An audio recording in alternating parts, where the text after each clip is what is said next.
Hello guys, आज हम start करने वाले हैं इंट्रोडक्शन के बाद ऑर्डिनरी रेजोल्यूशन और स्पेशल रेजोल्यूशन। ठीक है, हमने काफ़ी बार पढ़ा है कि एसआर पास करना है, ओआर पास करना है, बीआर पास करना है। तो ओआर का मतलब होता है ऑर्डिनरी रेजोल्यूशन, एसआर का मतलब होता है स्पेशल रेजोल्यूशन और बीआर का मतलब होता है बोर्ड रेजोल्यूशन। ओके, अब ऑर्डिनरी रेजोल्यूशन और स्पेशल रेजोल्यूशन को समझने से पहले हमको ये समझना होगा कि ऑर्डिनरी बिजनेस और स्पेशल बिजनेस क्या होते हैं। ठीक है, ऑर्डिनरी बिजनेस और स्पेशल बिजनेस को समझने के लिए हमको कुछ पॉइंट्स देखने हैं जो हमने लिख रखे हैं यहाँ पे बोर्ड पे। ठीक है, देखते हैं एक एक करके क्या कहता है। ऑर्डिनरी बिजनेस उसको कहते हैं, ठीक है, जो सिर्फ और सिर्फ एजीएम में डील किए जाते हैं। कोई भी बिजनेस होगा, ठीक है, कोई भी ऐसा बिजनेस जो सिर्फ और सिर्फ एजीएम में उसका प्रस्ताव पेश किया जाएगा, उसकी बातें, उस बिजनेस की बातें सिर्फ और सिर्फ एजीएम में होगी। एजीएम मतलब एनुअल जनरल मीटिंग। हमने पिछले लेक्चर में जो इंट्रोडक्टरी लेक्चर था, ठीक है, जनरल मीटिंग का, उसमें हमने बताया था मीटिंग कितने प्रकार की होती है और किसकी किसकी होती है।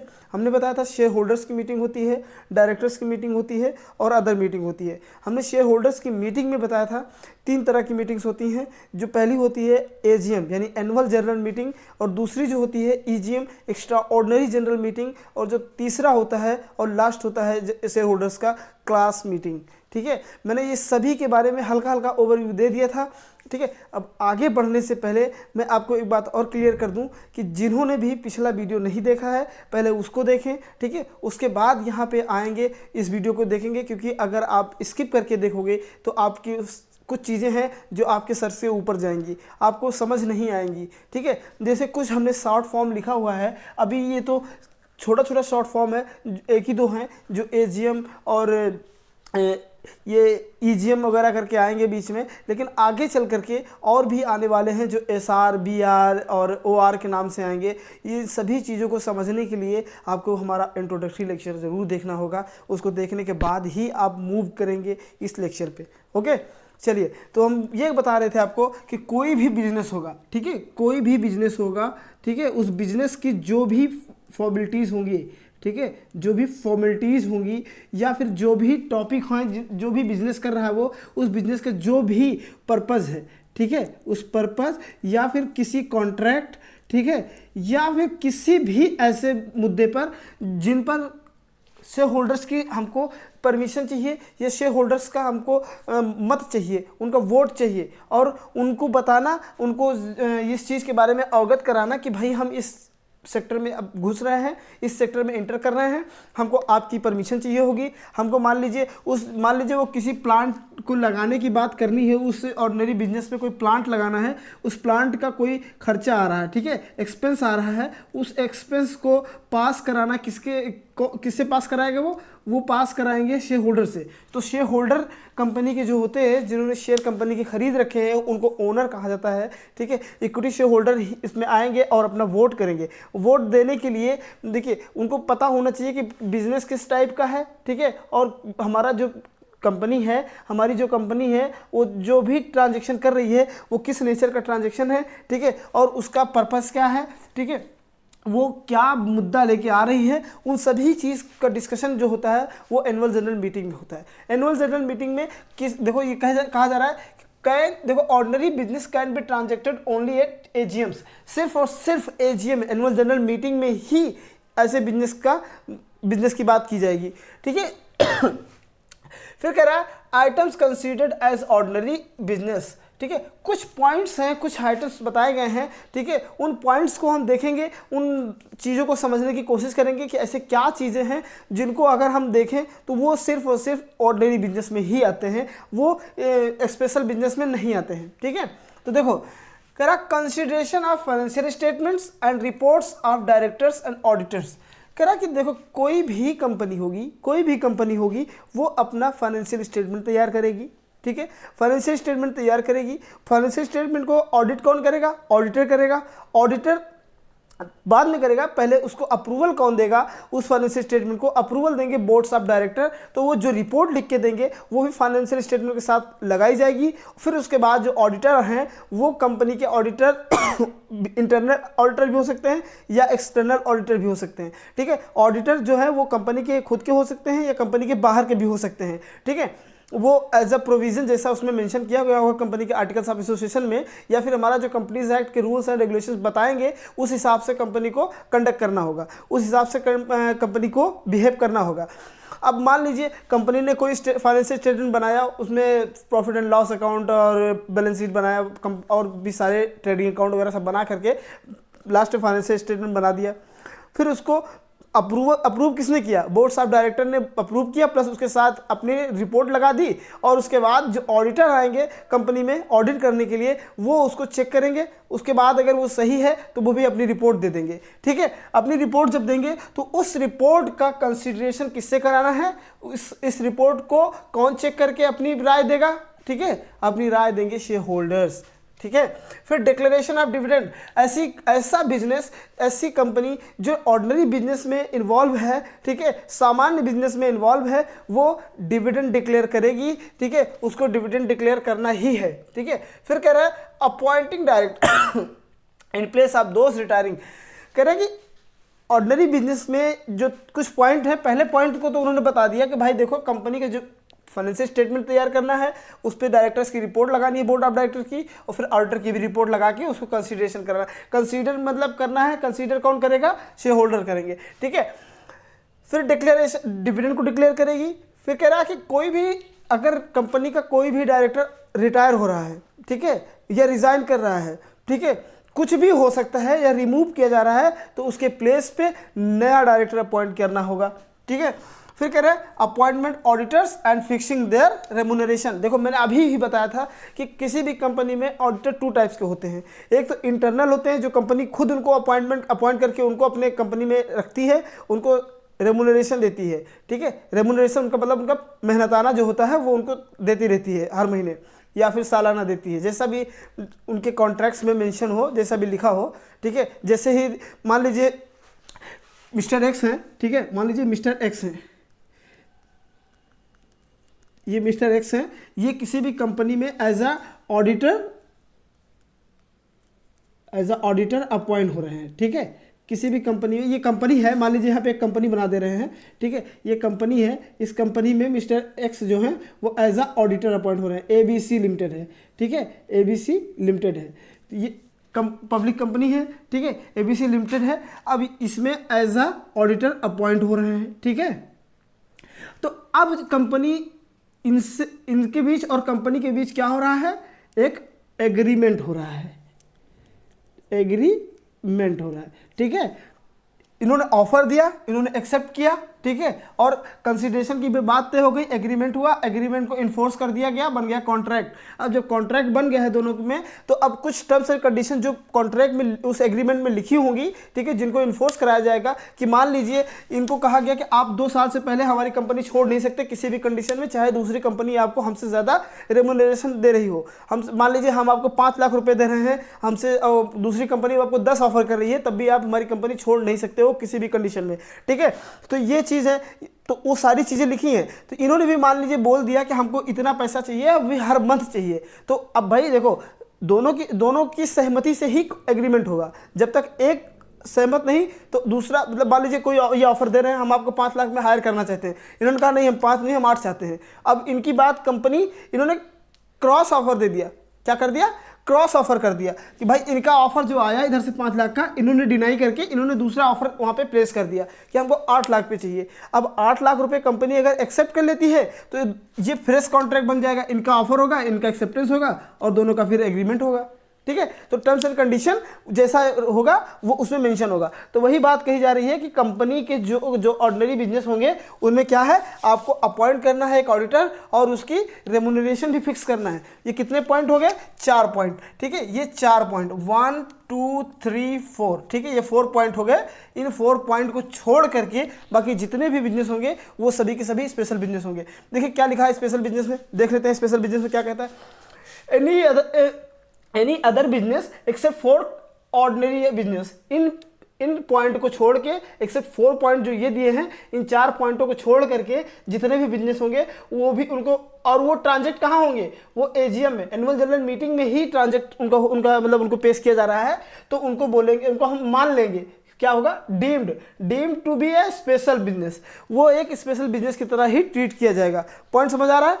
फिर उसके बाद कह रहा है for any meeting other than AGM all business shall be deemed special business. मैंने बताया था इंट्रोडक्टरी लेक्चर में कि मान लीजिए ईजीएम कब बुलाया जाता है, EGM extra ordinary general meeting.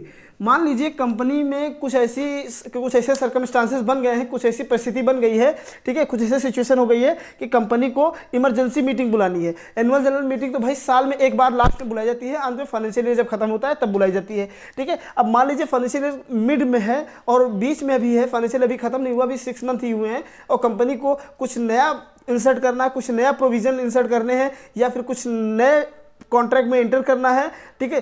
कुछ ऐसा कॉन्ट्रैक्ट है जिसका नेचर ये कहता है कि भाई आप बिना अपने शेयर होल्डर्स के परमिशन के आप नहीं कर सकते हो। तो भाई अब शेयर होल्डर्स को हम कहाँ जाएंगे बुलाने, कहाँ जाएंगे ढूंढने। तो उसके लिए जो कह रहा है कि देखो any meeting other than AGM को छोड़ के अगर कोई भी मीटिंग होती है, एनुअल जनरल मीटिंग को छोड़ के कोई भी मीटिंग से मतलब है इसका ईजीएम, क्या है, ईजीएम से ही है, ठीक है, बेसिकली, क्योंकि एक्स्ट्रा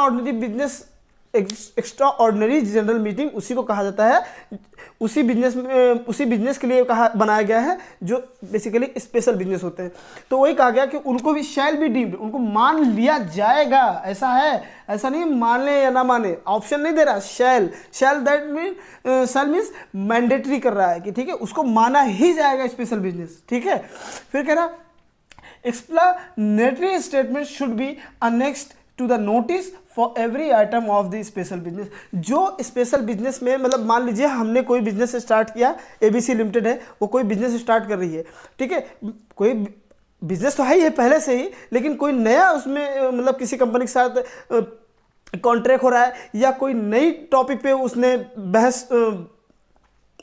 कोई नई टॉपिक पे उसको अपना प्लांट लगाना है, या कोई नया इंडस्ट्री बनानी है, या नया फैक्ट्री इस्टेब्लिश करनी है, तो उसके लिए जो नोटिस होगी, जो मीटिंग बुलानी है, उस मीटिंग के साथ कंपनी को नोटिस देनी होगी। क्या होगा, नोटिस देनी होगी, और वो सारी बातें उसमें लिखी होनी चाहिए मतलब कि भाई देखो हम अपने शेयर होल्डर्स को बुला रहे हैं, ठीक है, अपने शेयर होल्डर्स को बुला रहे हैं, उनको क्या बताएंगे कि भाई हमने एक मीटिंग रखी है कि बस चले आओ दौड़ते हुए, तो वैसे चले आएंगे नहीं, उनको उस मीटिंग का पर्पस और उस मीटिंग का जो मैटर है, टॉपिक है, किस टॉपिक पे हम मीटिंग करने वाले हैं, और इस मीटिंग का पर्पस क्या है, हम इससे क्या अचीव करेंगे, वो सारा कुछ उस पर लिखा होगा, वो सभी कुछ उनको भेजेंगे। उसके बाद सारे जो टाइम पीरियड वगैरह सब कुछ लिखा होगा। नोटिस का हमने उससे बता दिया है कि नोटिस कैसे भेजना है और क्या क्या लगाना है उसके साथ, लास्ट वीडियो में हमने बता दिया, उसको आप देख लीजिएगा, ठीक है। उसमें सारी कुछ मेंशन करके शेयर होल्डर्स को भेज दिएगा, शेयर होल्डर्स फिर आ जाएंगे और बिजनेस को मतलब मीटिंग को हेल्ड करेंगे। उसके बाद उसमें डिसाइड होगा कि हाँ, वो इसीलिए इसको स्पेशल बिजनेस कहा गया, क्योंकि देखिए इसमें ऑर्डिनरी बिजनेस में कहीं भी नहीं कहा गया कि आप शेयर होल्डर्स को बुलाने के लिए उनको आप एक्सप्लेनेटरी स्टेटमेंट लगाओ। एक्सप्लेनेटरी मतलब ये होता है कि चीज़ों को आप एक्सप्लेन करके अपने शेयर होल्डर तक बताओ। क्योंकि देखो अब शेयर होल्डर का मतलब क्या है, सभी आप कंपनी के डायरेक्टर हो, आपकी क्वालिफिकेशन जो बताई गई है वो आप उसको फुलफिल कर रहे हो, ठीक है, कंपनी चला रहे हो, काफ़ी काबिल लोग आपके पास हैं, एक्सपर्ट लोग हैं। लेकिन जो शेयर होल्डर हैं, मान लीजिए कि कोई मिस्टर ए हैं, ये ए हैं, ठीक है, इन्होंने एबीसी लिमिटेड के शेयर खरीद लिए, ठीक है, एबीसी लिमिटेड के शेयर खरीद लिए। अब इनके ये तो पढ़े लिखे नहीं है, क्या है, पढ़े लिखे नहीं है, लेकिन इनके पास पैसा बहुत है, इनके पास पैसा बहुत है। अब ये पैसे का यूज़ कर रहे हैं शेयर खरीदने में। अब शेयर खरीद रहे हैं, इसमें कहीं लिखा है कि कोई भी शेयर होल्डर की एलिजिबिलिटी ये है, आप हमारे कंपनी में शेयर तभी खरीद सकते हैं जब आप ग्रेजुएट होंगे, या आप किसी एक स्ट्रीम से, अगर आप मतलब मान लीजिए आप अगर कॉमर्स से ग्रेजुएट हैं तभी आप खरीद सकते हैं, आप बीएससी किए हैं तभी आप खरीद सकते हैं, आप लॉ की डिग्री होल्ड किए हैं तभी आप खरीद सकते हैं। ऐसा तो कुछ उसमें मेंशन नहीं होता, क्योंकि भाई कंपनी को पैसा चाहिए, पैसा कहीं से भी आए, ठीक है, उसका मतलब नहीं है। तो अब जो शेयर होल्डर्स हैं वो सारी बातों को समझ नहीं पाएंगे। मान लीजिए आपने कुछ लॉ लैंग्वेज में लिख दिया, किसी आपके जो लॉयर ने ड्राफ्ट तैयार किया, कोई नोटिस तैयार की, उसको अपने लैंग्वेज में लिख दिया, लॉ की लैंग्वेज में, तो हर कॉमन मैन, हर ले मैन उस चीज़ों को एक्सप्लेन नहीं कर पाएगा, समझ नहीं पाएगा। तो उसके लिए क्या होगा, कहा गया explanatory statement should be annexed, मतलब आपको उन चीज़ों को, उन टॉपिक्स को एक्सप्लेन करके उस नोटिस के साथ जोड़ना होगा, लगा करके सभी शेयर होल्डर तक भेजना होगा। ओके, वो स्पेशल बिजनेस होता है। ठीक है, अब स्पेशल बिजनेस को समझ गए हम, स्पेशल बिजनेस को समझ गए। अब इसी के साथ साथ आता है एक ऑर्डिनरी रिजोल्यूशन और स्पेशल रिजोल्यूशन। तो देखो ऑर्डिनरी रिजोल्यूशन क्या होता है, ऑर्डिनरी रिजोल्यूशन को हमारे सेक्शन 114 सब सेक्शन 1 में बताया गया है। ठीक है, कहाँ बताया गया है, ऑर्डिनरी रिजोल्यूशन को हमारे सेक्शन 114 और सब सेक्शन 1 में बताया गया है। लिख देते हैं ना, 114 सबसेक्शन 1। ठीक है, ये इसमें बताया गया है। और स्पेशल बिजनेस जो है उसको 2 में बता दिया गया है, स्पेशल रिजोल्यूशन को। ठीक है, स्पेशल रिजोल्यूशन जो है उनको 2 में बताया गया है।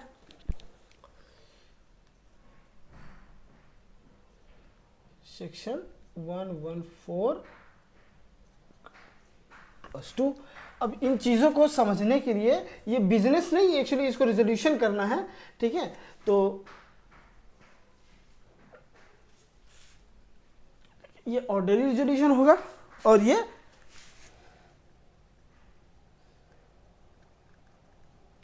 ऑर्डिनरी रिजोल्यूशन और स्पेशल रिजोल्यूशन। अब देखो इन चीज़ों को हमें समझने के लिए क्या करना होगा, अभी हम बिजनेस तो समझ गए हैं, क्योंकि सीधी सी बात है कि अगर आपको कोई भी मैटर समझना है, कोई भी टॉपिक समझना है, तो उससे पहले ये समझना है कि उस टॉपिक को डील कहाँ किया जाता है। ठीक है, किस जगह पे उसका यूज़ होता है, और जहाँ पे यूज़ होता है हम उसको वहीं पे जाके इंसर्ट करते हैं, सीधा वही पिन पॉइंट करते हैं उसको। हम देखते हैं ऑर्डिनरी रिजोल्यूशन जो कि डिफाइन है हमारे सेक्शन 114 सब सेक्शन 1 में, और स्पेशल रिजोल्यूशन जो डिफाइन है सेक्शन 114 सब सेक्शन 2 में। ठीक है, देखो अब सबसे पहली चीज़ क्या है, ऑर्डिनरी बिजनेस हमने समझा। अब ऑर्डिनरी रिजोल्यूशन समझते हैं कि ऑर्डिनरी रिजोल्यूशन किसको कहेंगे और कब कहेंगे। ठीक है, किन चीज़ों को हम ऑर्डिनरी रिजोल्यूशन की कैटेगरी में रखते हैं और किन चीज़ों को स्पेशल कैटेगरी में रखते हैं। तो देखो इसका पहले मीनिंग समझ लेते हैं। A resolution shall be ordinary resolution if, ठीक है, क्या है if the notice required under the act has been duly given. ठीक है, कह रहा है कि ऑर्डिनरी रिजोल्यूशन तभी होगा जब अगर हमारा एक्ट कहता है कि आप ऑर्डिनरी रिजोल्यूशन के लिए मेंबर्स को यानी कि शेयर होल्डर्स को आप नोटिस दो। आप अगर नोटिस देने की बात कही है हमारे एक्ट ने तो आप नोटिस दे रहे हैं। ठीक है, और दूसरी चीज, vote cast in favour of the resolution exceed the vote against resolution. ठीक है, देखो इसमें बहुत अच्छी बात कही इसने कि अगर बेसिकली स्पेशल रिजोल्यूशन और ऑर्डिनरी रिजोल्यूशन में ये सिर्फ वोटिंग का ही मसला फंसता है, वोटिंग की वजह से ही इसको हम ऑर्डिनरी और स्पेशल कहते हैं। ठीक है, बाकी चीज़ें तो आती जाती रहती हैं, अगर वो हमारे एक्ट में मेंशन है, अगर नोटिस देना तो हम देंगे, नहीं है तो नहीं देंगे। लेकिन वोटिंग वाला क्या है प्रोसीजर कि मान लीजिए कोई प्रस्ताव है, ठीक है, कोई प्रपोजल है उसको पास करना है। ठीक है, कंपनी में 100 लोग हैं, कितने लोग हैं, 100 पीपल, 100 पर्सन्स हैं या 100 मेंबर हैं। ठीक है, एम्प्लॉय लिखते ज़्यादा बेहतर है, 100 एम्प्लॉय नहीं यार, शेयर होल्डर ही लिखते हैं। ठीक है, 100 शेयर होल्डर्स हैं कंपनी के। ठीक है, कंपनी के शेयर होल्डर्स 100 हैं। अब इसमें से 50, मतलब देखो जो 100 हैं इनमें से ये कह रहा है कि भाई जितने लोग अगेंस्ट वोट करेंगे, मान लीजिए 59 ने अगेंस्ट में दिया वोट, उन्होंने कहा नो, क्या कहा, नो। फिर अब बचे 51, अब ये 51 ने कह दिया यस, क्या कह दिया, यस। तो अब अगर ये यस कह रहे हैं 51, यानी कि जितने लोग ना कह रहे हैं उससे अगर एक ने भी ज़्यादा कह दिया हाँ, ठीक है, मान लीजिए 40 लोग हैं, 40 में 19 लोग कह रहे हैं कि नहीं भैया हम इसको नहीं मानते, ये चीज़ हटाओ इसको, लेकिन अगर 21 ने कह दिया कि हाँ ठीक है, तब वो पास हो जाएगा रिजोल्यूशन। ठीक है, उसी को बोलते हैं ऑर्डिनरी रिजोल्यूशन। फिर अब ऑर्डिनरी रिजोल्यूशन को पास कराने के लिए क्या कैसी सिचुएशंस है जिनकी रिक्वायरमेंट है कंपनी को, कह रहा अगर देखो कंसिडरेशन ऑफ डायरेक्टर्स रिपोर्ट, अगर डायरेक्टर की रिपोर्ट्स को फाइनलाइज करना है, ठीक है, कंसीडर करना है, तो उसके लिए आप ऑर्डिनरी रेजोल्यूशन पास कर दो, चलेगा। अगर डायरेक्टर का इलेक्शन करना है उसके लिए आप नॉर्मल ऑर्डिनरी रेजोल्यूशन पास कर दो, सामान्य तरीके से पास कर दो, हो जाएगा। मान लीजिए 49 ने कह दिया नहीं, 51 ने कह दिया हाँ, तो पास हो जाएगा।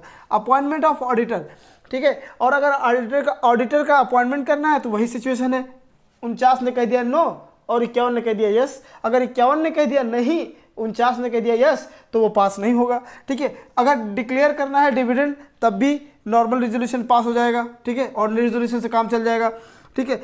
अगर इंक्रीज करना है, कंसोलिडेट करना है या कन्वर्जन करना है, ठीक है, अगर शेयर कैपिटल को बढ़ाना है या फिर उसको कन्वर्ट करना है, ठीक है, स्टॉक में या किसी और चीज़ में, ठीक है, तो उसके लिए ऑर्डिनरी रेजोल्यूशन आप पास कर दो, सामान्य रेजोल्यूशन पास कर दो। जितने लोग आए हैं उनमें से अगर एक ने भी अगर ज़्यादा कह दिया, जितने लोगों ने ना कहा उससे अगर एक ने भी ज़्यादा कह दिया तो अप्रूवल मिल जाएगी, वो पास हो जाएगा, ठीक है। लेकिन स्पेशल रेजोल्यूशन में इसके जस्ट अपोजिट है। क्या है कि देखो, special resolution shall be special resolution when, एक रेजोल्यूशन को स्पेशल रेजोल्यूशन तभी हम मानेंगे जब उसका इंटेंशन हो, इस इंटेंशन से वो पेश किया गया हो कि भाई ये this resolution is special for special purpose, ठीक है, ये स्पेशल पर्पस के लिए स्पेशल उस इंटेंशन के साथ अगर आप प्रस्ताव भेज रहे हो कंपनी के शेयर होल्डर्स के सामने, ठीक है, मेंबर्स के सामने, तो उसको स्पेशल रेजोल्यूशन माना जाएगा। और दूसरी चीज़ कह रहा है कि इसके लिए जो नोटिस पीरियड है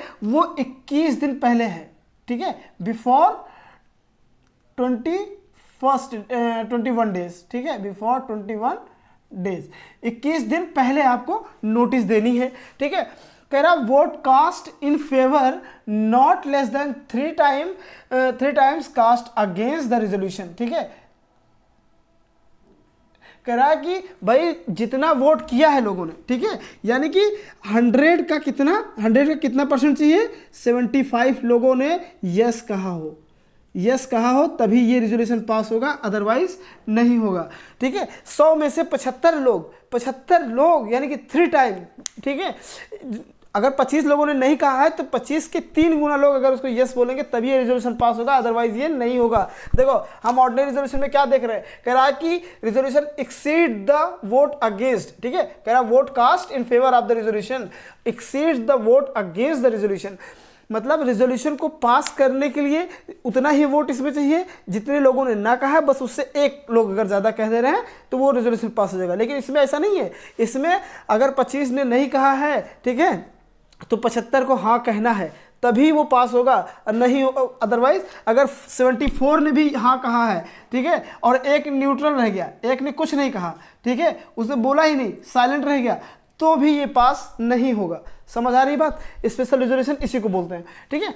अब कह रहे हैं कि भाई किन किन सिचुएशन में स्पेशल रेजोल्यूशन पास करना मस्ट है, आवश्यक है भाई किसी कंपनी को, तो कह रहा है कि जब अल्टर करेंगे मेमोरेंडम ऑफ एसोसिएशन को और आर्टिकल ऑफ एसोसिएशन को, ठीक है, ये कहाँ बताया गया है, ये हमारे सेक्शन 13 और सेक्शन 14 में बताया गया है, ठीक है। सेक्शन 13 और section 14 of the companies act 2013 में बताया गया है कि भाई अगर आप कंपनी के कॉन्स्टिट्यूशन को, कंपनी के चार्टर को अगर आप चेंज कर रहे हो, उसमें कुछ बदलाव करना चाहते हो, या कंपनी के आर्टिकल ऑफ एसोसिएशन में कोई बदलाव करना चाहते हो, ठीक है, तो उसके लिए आपको स्पेशल रेजोल्यूशन पास कराना होगा, नॉर्मल रेजोल्यूशन से काम नहीं चलने वाला। अदरवाइज अगर आप चाहो, आपके पास में अगर इतनी पावर दे दी गई है भाई कि आप नॉर्मल रेजोल्यूशन पास करा के ऑर्डिनरी रेजोल्यूशन पास करा करके कोई भी बदलाव कर सकते हो मेमोरेंडम ऑफ एसोसिएशन में और आर्टिकल ऑफ एसोसिएशन में, तो फिर आप आसानी से कंपनी के साथ खिलवाड़ कर सकते हो, जिसका नुकसान किसको उठाना पड़ेगा, कंपनी के शेयर होल्डर्स को, यानी कि लॉस किसको उठाना पड़ेगा, पब्लिक को, आम जनता को। तो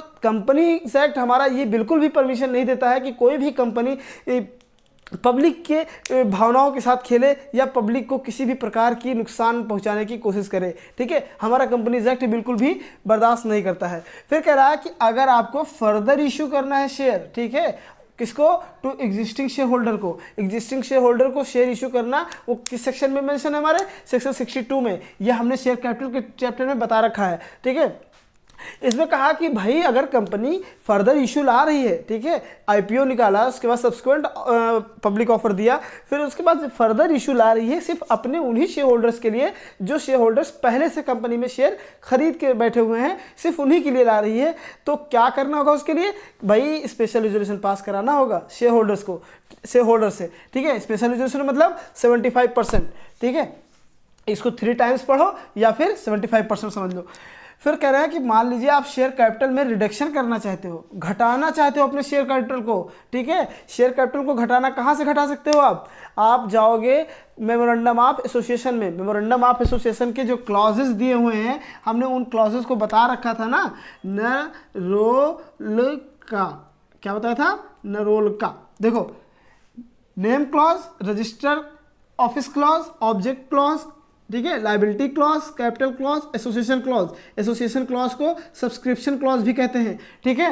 तो अब जो ये कैपिटल क्लॉज है, ठीक है, यानी कि हमारा 5th वाला पॉइंट, इसमें अगर आपको चेंज करना है तो उसके लिए आपको कंपनी के मेंबर्स के स्पेशल वोट्स की ज़रूरत पड़ेगी, यानी कि 75% वोट्स की आवश्यकता पड़ेगी, ठीक है। फिर कह रहे हैं कि अगर कोई वेरिएशन करना है शेयर होल्डर्स के राइट में, अगर शेयर होल्डर्स को जो आपने राइट दे रखा है उसमें कोई चेंजेस करने हैं, ठीक है, घटाने हैं या बढ़ाने हैं, वो हमारा किस सेक्शन में लिखा है? Section 48 of the companies act 2013, company अधिनियम 2013 के सेक्शन 48 में, धारा 48 में ये बात लिखी गई है कि अगर आप कंपनी के जो शेयर होल्डर्स हैं उनके राइट में कुछ वेरिएशन करना चाहते हैं, कुछ घटाना या बढ़ाना चाहते हैं, ठीक है, तो कुछ अगर ऐड करना चाहते हैं उसमें, या उसमें कुछ घटाना ही चाहते हैं, तो फिर आपको शेयर होल्डर्स के 75% वोट्स की आवश्यकता पड़ेगी।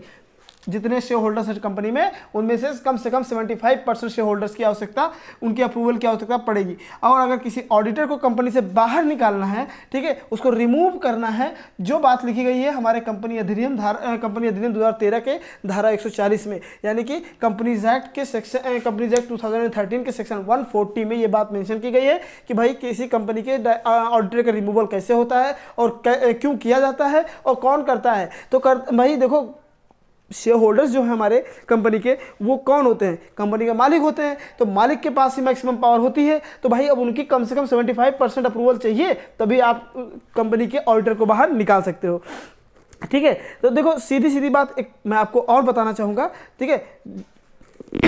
देखो, हमने क्या देखा? ऑर्डिनरी बिजनेस देखा, स्पेशल बिजनेस देखा, उसी के साथ हमने बिल्कुल ये उसको उसी से जोड़ करके देखा, क्या? ऑर्डिनरी रिजोल्यूशन और स्पेशल रिजोल्यूशन, जो कहाँ पे बताया गया है? सेक्शन 114 के सब सेक्शन 1 में और सेक्शन 114 के सब सेक्शन 2 में बताया गया है, ठीक है। अब देखो, जो एक बात और जानना है कि देखो, जो रिजोल्यूशन है उसके लिए स्पेशल नोटिस किस सेक्शन में दी गई है? स्पेशल नोटिस जो देना है तो वो कहाँ पे दिया गया है? सेक्शन 115 में दिया गया है। क्या कहा इसमें? कहा गया special notice is the notice given by members, ठीक है, holding not less than 1% of the total voting power of the holding shares, which aggregate sum not less than ₹5 lakh to the company for passing certain resolutions at the general meeting. It shall be signed either individually or collectively. देखो, कह रहा है, एक बहुत ही अच्छी बात कह रहा है कि देखो भाई, आप किसी भी शेयर होल्डर्स को आप ऐसे तो नहीं दे सकते हो, है ना, इतना राइट आप किसी को नहीं दे सकते कि अब वो आए और कंपनी में आकर के वो अपने व्यूज़ दे, अपना पॉइंट रखे, या फिर जो बात रखी गई है उसमें इंटरफेयर करे। तो वही वो कब कर सकता है? तो वो तभी कर सकता है जब उसने या तो 1% ऑफ 1% उसने टोटल पेड अप, टोटल जो कंपनी के शेयर हैं, ठीक है, टोटल शेयर जो है कंपनी के, उनका 1% उसने होल्ड किया हो, ठीक है, या फिर इसकी वैल्यू अगर हम रुपए में निकालें तो वो 5 लाख रुपए से कम नहीं होना चाहिए। अगर जिस किसी ने भी 5 लाख रुपए का, कम से कम 5 लाख रुपए का इन्वेस्ट किया है किसी कंपनी में, कंपनी का शेयर खरीदा है, तो उसको ये राइट मिल जाता है कि वो भाई किसी भी कंपनी के जनरल मीटिंग में कोई भी रिजोल्यूशन पास होना है तो उसमें आकर के वो वोट कर सकता है, ठीक है। दूसरी बात कर रहा है, special notice is given where it is so required by any provisions contained in the companies act, ठीक है। या फिर आर्टिकल ऑफ कह रहा है कि स्पेशल नोटिस की रिक्वायर्ड तभी होती है जब वो हमारे कंपनी अधिनियम में लिखी गई हो बात, या फिर हमने कंपनी के आर्टिकल्स ऑफ एसोसिएशन में लिख रखा हो। ठीक है, उसके लिए क्या सिचुएशन है, क्या पॉइंट्स दिए गए हैं। कह रहा अगर आपको एक अपॉइंटमेंट, आपको एक ऑडिटर अपॉइंट करना है, ठीक है, या फिर किसी ऑडिटर को रिटायर कराना है, ठीक है, तो उसके लिए हमारा जो एनुअल जनरल मीटिंग होगी, ठीक है, कंपनी की जो एनुअल जनरल मीटिंग होगी उसमें आप उसके लिए आप स्पेशल नोटिस दे सकते हो। ठीक है, फिर कह रहा है कि अगर कोई भी ऑडिटर रिटायर हो रहा है तो उसको दोबारा अपॉइंट नहीं कर सकते हो आप। ठीक है, ये कहाँ पे लिखा हुआ है, सेक्शन 140 में लिखा हुआ है। ठीक है, ऑडिटर की बातें 140 में ही लिखी होंगी। ठीक है, फिर कह रहा है कि अगर किसी डायरेक्टर को उसके टर्म से पहले, मान लीजिए वो जितने समय के लिए अपॉइंट किया गया है उससे पहले आप उसको रिमूव कर रहे हो, ठीक है, उसके लिए भी आपको स्पेशल नोटिस देने की जरूरत पड़ेगी। और कह रहा है कि अगर आपको कोई दूसरा डायरेक्टर अपॉइंट करना है, ठीक है, मान लीजिए जिस डायरेक्टर को आपने उसका टर्म पूरा होने से पहले हटा दिया है उसकी जगह पे कोई दूसरा डायरेक्टर अपॉइंट करना है, जो कहाँ मेंशन है, हमारे सेक्शन 169 में मेंशन है। ठीक है, उसकी जगह पे दूसरा डायरेक्टर अपॉइंट करने के लिए आपको स्पेशल नोटिस देना होगा। ठीक है, फिर कह रहा है कि अगर कोई भी मैटर जो articles of the association of the company में लिखा हुआ है, हमारे कंपनीज एक्ट में, कंपनीज एक्ट के जो कंपनी में आर्टिकल ऑफ एसोसिएशन बनाए गए हैं कंपनी के अंदर, हमारा कंपनीज एक्ट कहता है कि अगर आपने कंपनी के अंदर कोई आर्टिकल ऑफ एसोसिएशन बनाया है और उसमें अगर किसी भी टॉपिक पे अगर आपने ये लिखा है कि इस टॉपिक को सॉल्व करने के लिए, इस पर्पस, इसको डील करने के लिए शेयर होल्डर्स को स्पेशल नोटिस भेजनी होगी, तो वहाँ पे आपको स्पेशल नोटिस भेजा जाएगा। ठीक है, अब देखो स्पेशल नोटिस कैसे होता है, कैसे बनता है, कैसे जाता है। ठीक है, ये चीज़ ज़रा हम फ्लो चार्ट में समझ लेते हैं। अब हम समझते हैं कि स्पेशल नोटिस जो दी जाती है, ठीक है, उसको फ्लो चार्ट पे देखते हैं कि फ्लो चार्ट में कैसे बताया गया है, क्या कहा गया है। कहा गया कि जो मेंबर होंगे, ठीक है, मेंबर या मेंबर्स जो होंगे वो gives notice to the company stating his intention to move a resolution at the general meeting. कह रहे हैं कि जो कंपनी के मेंबर होंगे या एक मेंबर होगा या एक से ज़्यादा मेंबर्स होंगे, वो अपना इंटेंशन बताएंगे कंपनी को। क्या बताएंगे कि भाई हम एक रिजोल्यूशन लाना चाहते हैं जनरल मीटिंग में। ठीक है, तो कंपनी को बताएंगे तो कंपनी के जो बोर्ड्स ऑफ डायरेक्टर हैं ना, वो बोर्ड्स ऑफ डायरेक्टर वो gives the other members notice of the resolution proposed by the initiating member. ठीक है, जो रिजोल्यूशन प्रपोज किया है, बताया है, या फिर अपना इंटेंशन जिन मेंबर्स ने बताया है उनके द्वारा दिए गए रिजोल्यूशन, ठीक है, दिए गए रिजोल्यूशन को या दिए गए रिजोल्यूशन के लिए जो नोटिस होगी वो बोर्ड्स ऑफ डायरेक्टर दूसरे मेंबर्स को भेजेंगे। वो कब भेजेंगे? एटलीस्ट 7 क्लियर डेज बिफोर, कम से कम 7 दिन पहले वो भेजेंगे। ठीक है, उसके बाद जो मीटिंग होगी, जो मीटिंग कंडक्ट की जाएगी, वो कब कंडक्ट की जाएगी? मीटिंग जो कंडक्ट होगी वो 14 दिन से लेकर के 3 महीने के भीतर, 14 दिन से लेकर 3 महीने के भीतर वो मीटिंग कंडक्ट हो जानी चाहिए हर हाल में। और उसमें क्या है? Matter is considered eight the general meeting and appropriate action taken. मान लीजिए जो रिजोल्यूशन भेजा गया है, जिस इंटेंशन के साथ रिजोल्यूशन भेजा गया है